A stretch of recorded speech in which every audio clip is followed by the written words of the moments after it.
क्या म्यांमार के ऊपर एक अराकन आर्मी का कब्जा हो गया है और वो कब्जा बांग्लादेश तक पहुंच सकता है? आखिर क्या है ये अराकन आर्मी? क्यों इससे बांग्लादेश परेशान है? बांग्लादेश के बॉर्डर्स पर रोहिंग्याज और अराकन आर्मी के बीच की लड़ाई की पूरी कहानी क्या है, आइए जानते हैं इस वीडियो में।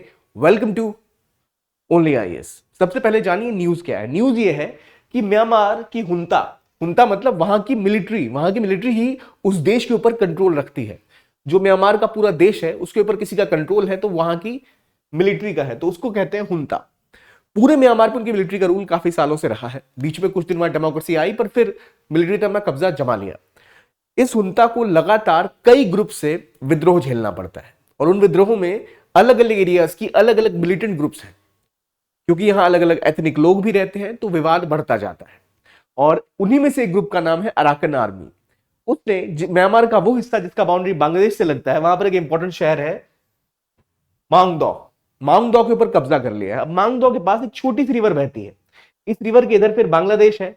यहां मतलब बॉर्डर का जो इलाका है, यहां पर कब्जा जो म्यांमार की मिलिट्री का हुआ करता था वो खत्म हो चुका है। वहां की अराकन आर्मी जो वहां की एक मिलिटेंट ग्रुप है उसने इस पूरे इलाके पे अब कब्जा कर लिया, यानी बांग्लादेश म्यांमार के बॉर्डर पर अराकन आर्मी का कब्जा हो चुका है। मोंगदो एक बहुत इंपॉर्टेंट जगह थी इस हिसाब से कि ये वो बॉर्डर है जो बांग्लादेश के साथ म्यांमार का लगता है। ये पूरा का पूरा अब अराकन आर्मी के कंट्रोल में आ चुका होगा। अब ये अराकन है क्या, रखाइन क्या है, क्या कहानी है, जरा समझिए।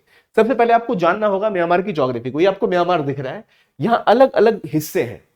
जैसे ये अराकन नाम असल में एक माउंटेन रेंज का है, अराकन माउंटेन्स। अब म्यांमार की मैप को देखो तो यहां से यहां तक अराकन माउंटेन्स है, इधर शान प्लेट्यू है, नीचे आपको फिर अगेन हिल्स दिख रहे हैं, यहां पर आपको हिंदुआन माउंटेन्स दिख रहे हैं। ये सारी ज्योग्राफिकल जो फीचर्स है, वहां पर अलग अलग इलाकों में अलग अलग ग्रुप्स रहते हैं। जैसे इंडिया में गारो खासी हिल्स है तो वहां पर गारो खासी कम्युनिटीज रहती हैं। उसी प्रकार से इन हिल्स के आसपास, इस ज्योग्राफीज के आसपास अलग अलग ग्रुप्स, ट्राइब्स रहा करते हैं जिनके खुद की अपनी जीने का तरीका है, खुद का अपना सिस्टम है। म्यांमार असल में पहले ब्रिटिश इंडिया का ही पार्ट हुआ करता था। जब ब्रिटिशर्स का कंट्रोल इंडिया के ऊपर था तो लगभग म्यांमार को इंडिया का सब पार्ट बनाकर ही रूल किया करते थे। बाद में इसे विभाजन करके भारत से अलग किया गया, ये फिर आजाद हुआ। उसके बाद से यहां पर मिलिट्री का कंट्रोल रहा है।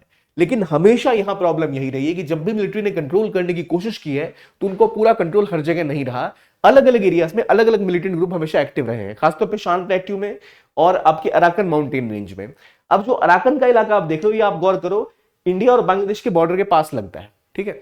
तो यहां पर जो ग्रुप है, ये जो इलाका है अराकन माउंटेन्स का, यहां जो राज्य है इसको कहते हैं रखाइन, रखाइन प्रोविंस, ठीक है। तो ये इंडिया, बांग्लादेश, म्यांमार के एक तरह से ट्राई जंक्शन वाला हिस्सा जो किसी जगह पे लगता है उसका नाम रखाइन है।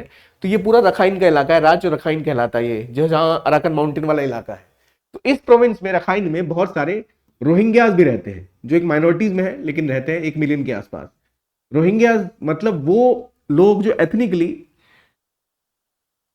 कह सकते हैं आप बांग्लादेश से आए हैं, बंगाली मुस्लिम्स हैं, और इनके खिलाफ बहुत ज्यादा भेदभाव वहां की मिलिट्री हुंता किया करती थी रोहिंग्याज के खिलाफ।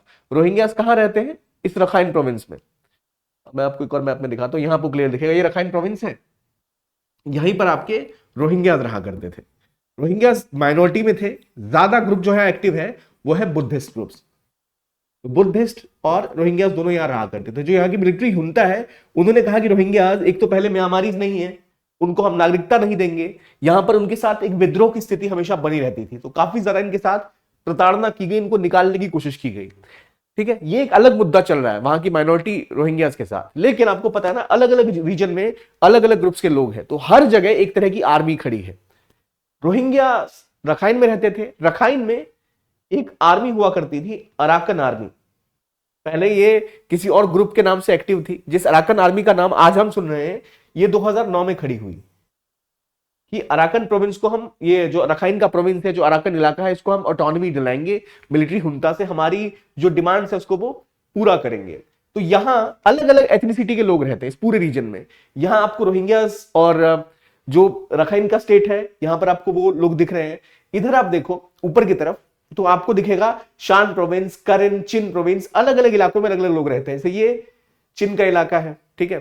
फिर आपको ऊपर काचिन का इलाका, इधर यहां पर काचिन इंडिपेंडेंस आर्मी भी एक्टिव है, और इसी के सपोर्ट से रखाइन में पहले अराकन आर्मी खड़ी हुई थी। तो ढेर सारे एथनिक ग्रुप्स हैं, काचिन, चिन, कारिन, मोन, वा, कोकांग चाइनीज, रोहिंग्यास, रखाइन, तो वो अलग अलग एथनिसिटीज यहां पर रहती हैं। हर एथनिसिटी चाहती है कि उसका कंट्रोल यहां पर बढ़े, और वो कंट्रोल बढ़ाने के लिए लड़ने से भी पीछे नहीं हटते। तो वहां अलग अलग एथनिसिटी है और हर एरिया में एक बड़ी माइनॉरिटी है।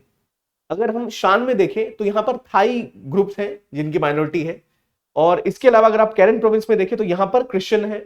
ऊपर अगर आप देखें तो यहां भी क्रिश्चियंस है, इनका बॉर्डर भी इंडिया के साथ लगता है। शिन में भी लार्जली क्रिश्चियन है, इसका बॉर्डर भी इंडिया और बांग्लादेश के साथ लगता है। नीचे रोहिंग्यास हैं जो एथनिक माइनॉरिटी में रहते हैं। तो ये अलग अलग ग्रुप्स जो है ये अलग अलग देशों से सपोर्ट लेते हैं। कुछ को चाइना का सपोर्ट मिल रहा है, कुछ को और जगहों का सपोर्ट मिल रहा है जिससे वो लड़ सकते हैं। तो यहां पर काचिन इंडिपेंडेंस आर्मी बहुत फेमस हुआ करती थी, बहुत पावरफुल हुआ करती थी। 2009 में इन्होंने एक ग्रुप को सपोर्ट करना स्टार्ट किया कि आ जाओ भाई, लड़ना है तो लड़ लो, अपनी आजादी के लिए हमारे साथ मिल जाओ। तो एक ग्रुप वहां खड़ा हुआ जिसका नाम था अराकन आर्मी, जो 2009 में खड़ी हुई। तो अराकन आर्मी पहली बात कहां पर शुरू हुई? वो हुई रखाइन प्रोविंस में स्टार्ट, कि जो रखाइन लोग हैं हम उनकी ऑटोनॉमी, उनकी आजादी की बात करेंगे।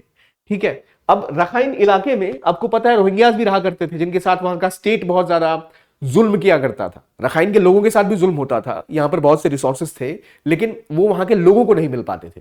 तो जब ये अलग लड़ाई स्टार्ट हुई अराकन आर्मी की, तब अराकन आर्मी ने इनिशियली जो रुख इख्तियार किया था उसमें ये कह रहे थे कि हम जो रोहिंग्यास हैं उसको भी जगह देंगे अपनी गवर्नमेंट में, अपने कंट्रोल में।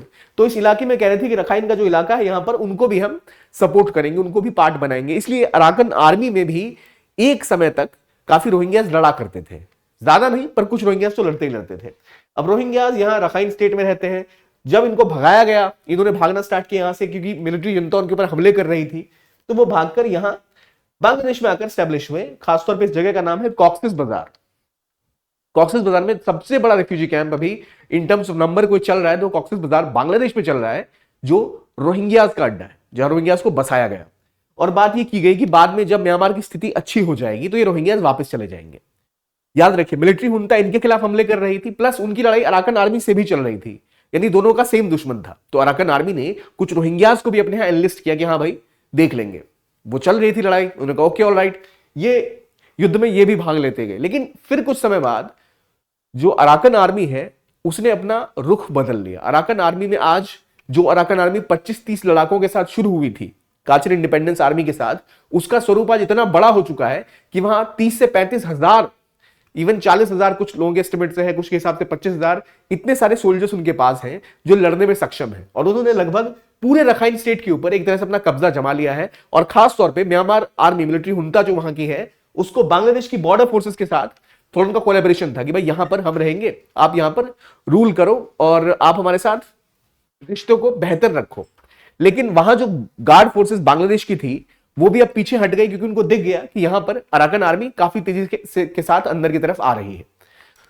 अराकन आर्मी का रुख रोहिंग्यास के प्रति क्यों बदला, जिनको उन्होंने हायर किया था लड़ने के लिए? इवन रीसेंट टाइम तक कई सारे लोग जो है कॉक्सिस बाजार में रहते थे, उनको पैसा देकर, लालच देकर अराकन आर्मी ने अपने अंदर भर्ती किया कि भाई आप आ जाओ और हम आपको भी कुछ कुछ दे देंगे, कुछ फायदा देंगे, आप आके लड़ो हुंटा के साथ। हुंटा ने भी, जिन्होंने रोहिंग्यास को मारा था, उन्होंने भी कुछ रोहिंग्यास को हायर करना स्टार्ट कर दिया था फ्रॉम कॉक्सिस बाजार कि आके वो उनकी लड़ाई लड़े। अब आप कहोगे ये कैसे संभव है? ये मैं नहीं कह रहा, ये अलग अलग जो जर्नल्स हैं फॉरेन पॉलिसी की आप मैगजीन पढ़ सकते हैं जो इसके ऊपर रिपोर्ट करते हैं, या फिर डिप्लोमेट को पढ़ सकते हैं, वहां जिक्र कई कई जगह पर ऐसा होता है, not in major numbers but कुछ कुछ नंबर्स में। डेली स्टार्स ने भी इसके ऊपर रिपोर्ट किया था जो बांग्लादेश का न्यूज़पेपर है। तो यहां पर ये चीजें हो रही हैं और तो रोहिंग्यास हर तरफ से मारे जा रहे हैं। पहले इनके साथ लड़े, अभी उनके खिलाफ हो गए। अब इनके खिलाफ क्यों हुए हैं ये लोग? क्योंकि इनका कहना है कि रोहिंग्यास के खुद कई सारे कनेक्शंस हैं जो है किसके साथ, वो है जिहादी ग्रुप्स के साथ। इनका कहना है कि बुद्धिस्ट और हिंदूज के साथ रोहिंग्या ग्रुप्स काफी ज्यादा प्रॉब्लम्स क्रिएट करते हैं और इसी चक्कर में ये कह रहे हैं कि हम इनका सपोर्ट नहीं करेंगे। तो ये अराकन आर्मी का लोगो है, 2009 में स्टार्ट हुआ और ये इनके लीडर है जिनका नाम है थुन म्यात नाइन। तो थुन म्यात नाइन ने शुरू किया था 2009 में। अब इनसे जब बात की जा रही थी तो पब्लिकली तो ये बोलते हैं कि हाँ हम रोहिंग्यास को भी जगह देंगे, लेकिन इनकी ये भी स्टेटमेंट्स आती रहती है कि यहां पर जिहादी ग्रुप्स हैं जो बुद्धिस्ट और हिंदूज के खिलाफ जो है वो एट्रोसिटीज कर रहे हैं, हम उनको निजात दिलाएंगे।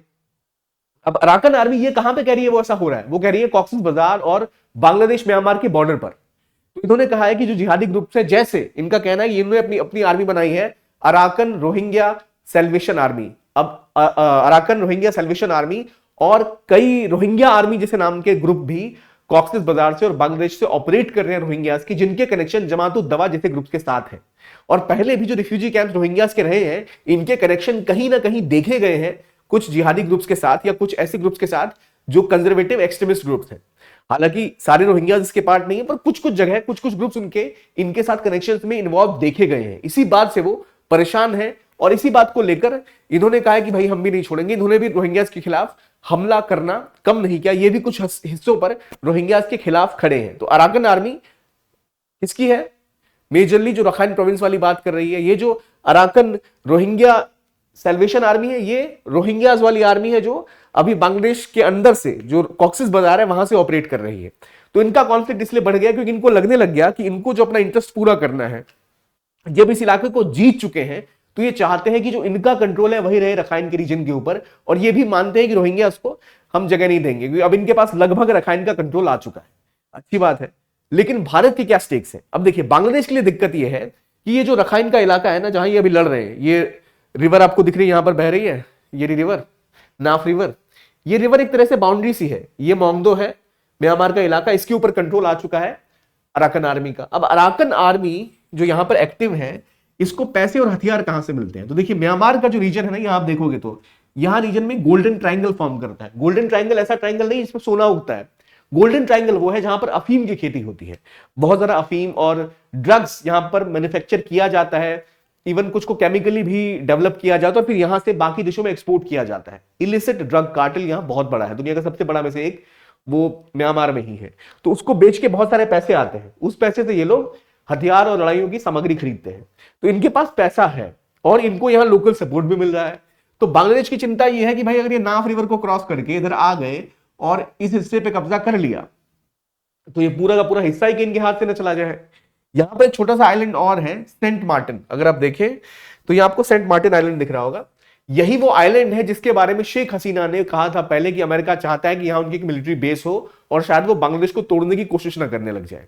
इसलिए अब कहा यह जा रहा है कि कहीं अराकन आर्मी सेंट मार्टिन और ये जो इलाका है कॉक्सेस बाजार के आसपास वाला, इस इलाके के ऊपर कब्जा न कर ले। तो उनकी जो बॉर्डर गार्ड फोर्सेस थी जो पहले एक्टिव थी यहां पर, अब उसको भी खतरा दिखने लग गया। रोहिंग्यास के साथ से पहले वो अब रोहिंग्यास के विरोध में हो चुके हैं। पैसे और असला और बारूद ये सब उनको मिलता है अफीम की खेती से, वो सब बेच के।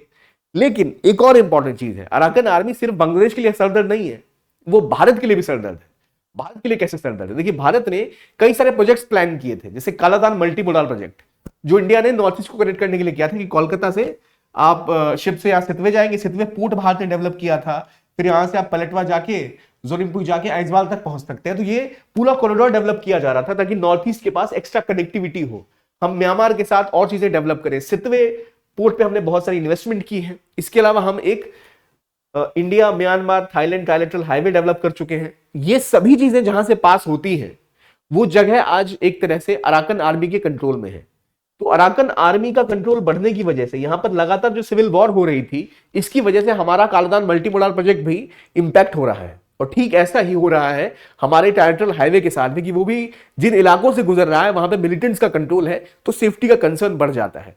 तो भारत जो म्यांमार के through south east Asia, Canada, Thailand, आप बात करो वियतनाम की, इन सब देशों के साथ कनेक्टिविटी डेवलप करना चाह रहा था, लेकिन वो हो नहीं पा रहा क्योंकि यहां पर अराकन आर्मी का कंट्रोल बढ़ गया है, कॉन्फ्लिक्ट बहुत ज्यादा हो गए हैं, ये एक वॉर जोन बनता जा रहा है और एक वॉर जोन में कभी डेवलपमेंट आसानी के साथ हो नहीं सकती।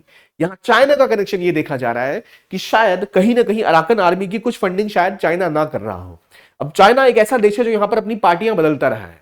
चाइना ने म्यांमार से एक पाइपलाइन बना रखी है, इनके रिसोर्सेज सारे के सारे ऑलमोस्ट चाइना के पास ही जाते हैं। तो चाइना के भी कुछ इंपॉर्टेंट जो इन्वेस्टमेंट है, कॉपियो वाले पोर्ट उन्होंने यहां डेवलप किए हैं, उन सब पर भी, उन इलाकों पर भी अब मिलिटेंट्स का कब्जा स्ट्रांग हो गया है। तो चाइना हमेशा उनके साथ कनेक्शंस अच्छे रखता आया है कि शायद जरूरत पड़े तो वो उनकी हेल्प कर पाए। तो वहां की अब जो चाइनीज आर्मी है, चाइनीज गवर्नमेंट है, उसका जो रुख है मिलिटेंट्स के प्रति, इसके प्रति म्यांमार की सरकार अभी भी सतर्क है। क्या प्रॉब्लम है, क्या वो हमारा सपोर्ट कर रहे हैं या मिलिटेंट का सपोर्ट कर रहे हैं? जो वहां की हुंता है वो भी चाइना का डबल गेम समझ रही है। लेकिन इंडिया और चाइना की प्रॉब्लम से बड़ी प्रॉब्लम ये किसके लिए है? बांग्लादेश के लिए, क्योंकि अब जैसे जैसे रखाइन में इनका कंट्रोल बढ़ेगा ये और एग्रेसिव यहां हो सकते हैं और रोहिंग्यास के साथ इनकी कॉन्फ्लिक्ट है। अब रोहिंग्यास अपनी खुद की आर्मी बनाते दिख रहे हैं, तो कहीं रोहिंग्यास और जो ये अराकन आर्मी यहां पर युद्ध स्टार्ट ना कर दे। अगर वो यहां युद्ध स्टार्ट कर देंगे तो बांग्लादेश के लिए एक नया सरदर्द शुरू हो जाएगा। याद रखिए 1 मिलियन के आसपास रिफ्यूजीज अभी बांग्लादेश में है, खासतौर पर कॉक्सेस बाजार के आसपास। हाल में ही वहां पे गवर्नमेंट चेंज हुई है, थोड़ी सी इंस्टेबिलिटी है, इकोनॉमिक परफॉर्मेंस डाउन हुई है, और एक और वॉर अगर वहां पर हो जाती है स्टार्ट तो बांग्लादेश के लिए दिक्कतें बढ़ सकती हैं। तो अराकन आर्मी का उद्देश्य था रखाइन स्टेट की, आप एक तरह कह सकते हैं, ऑटोनॉमी, कंट्रोल, वो उनको लगभग मिलता दिख रहा है। वॉर अभी भी जारी रहेगी। असल में जो म्यांमार की हुंता है, जो उनकी आर्मी है, वो काफी कमजोर पड़ चुकी है। हर जगह ना उनको एक लड़ाई देखनी पड़ रही है, उनके हाथ में एरियाज बहुत कम बचे हैं। चाहे आप शान प्रोविंस की बात कर लो, चाहे आप ऊपर अगर आप देखो तो काचिन प्रोविंस की बात कर लो, हर जगह शान में भी, काचिन में भी उनका कंट्रोल घटता जा रहा है। केवल ये बीच वाला इलाका है जहां वो स्ट्रांग है। तो इसीलिए आप देख सकते हो कि यहां पर ये कॉन्फ्लिक्ट अब शायद ठंडा तब हो जब यहां पर हुंता की जगह अराकन आर्मी का कंट्रोल बढ़ जाए। लेकिन क्या उनका बढ़ता कंट्रोल बाकी ग्रुप्स के लिए अच्छा है या उनको परेशान करने वाला है, वो तो आने वाला समय ही बताएगा। ये थी कहानी, मेजर कॉन्सेप्ट जो हम अराकन आर्मी और रोहिंग्यास क्या होते हैं, कहां पर कब्जा हुआ। तो अगर आप मोंगदो की बात सुनो तो अब देखो यहां चिटगोंग का पोर्ट है, इनका बहुत इंपॉर्टेंट पोर्ट है ये। अगर आर्मी का कंट्रोल यहां पर आ गया तो चिटगोंग को भी इंपैक्ट कर सकते हैं वो, यहां से जो शिप्स गुजरेंगे उनको भी इंपैक्ट कर सकते हैं वो। इन चक्करों में अराकन आर्मी का यहां स्ट्रांग होना काफी दिक्कत उनके लिए बढ़ा सकता है, और इंडिया को एक ऑप्शन दे सकता है कि भाई देखिए आप जगह पे रहिए, अगर आप हमारे ऊपर ज्यादा कुछ चीजें बढ़ाने की कोशिश करेंगे तो आपके ऊपर कंट्रोल करने के लिए भी यहां पर कई से उपाय उपलब्ध है। ये बेसिक कहानी है म्यांमार की, जो कॉन्फ्लिक्ट है उसकी, अराकन आर्मी के रिगार्डिंग, और क्या इनके बीच में विवाद चलता आ रहा है, क्या है अराकन आर्मी, क्यों म्यांमार और रोहिंग्यास में ये कॉन्फ्लिक्ट है, और कैसे ये विवाद बढ़ते चले जा रहे हैं, अलग अलग माइनॉरिटीज कौन सी है, अलग अलग ग्रुप्स कौन से हैं। बाकी अगर आप यूपीएससी की तैयारी कर रहे हैं तो आपके लिए बहुत इंपॉर्टेंट अनाउंसमेंट है। 2025 के लिए सृजन प्रोग्राम लॉन्च हो चुका है, जहां ऑलरेडी कई बच्चों ने इस बार मेंस क्वालिफाई किया, जिन्होंने इस कोर्स में एनरोल किया था। यहाँ क्या मिलता है आपको, यहाँ आपको प्रीलिम्स प्लस मेंस की टेस्ट सीरीज मिलती है, और साथ ही साथ जिन बच्चों को दिक्कतें ये आती है कि टेस्ट लगाने के बाद वो रिवाइज कैसे करेंगे, उसके लिए एक मेंटरशिप प्रोग्राम है जो स्पेसिफिकली फोकस्ड होगा आपकी रिक्वायरमेंट के ऊपर। और ये कोर्सेज जो हमारी टेस्ट सीरीज वाले हैं, मेंटरशिप प्रोग्राम कंबाइंड एक साथ मिल रहे हैं, इसका नाम है सृजन। ये इंग्लिश और हिंदी दोनों माध्यम में उपलब्ध है, प्लस ऑनलाइन ऑफलाइन दोनों के आपको ऑप्शंस मिलते हैं। आप चाहे तो उनको ज्वाइन कर सकते हैं।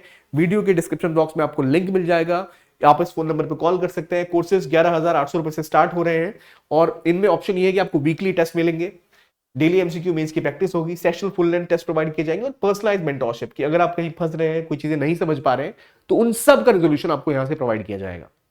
तो ये था आज का वीडियो। आई होप आपको अच्छा लगा, और देखने के लिए बहुत बहुत धन्यवाद। Keep on watching only IAS and have a nice day.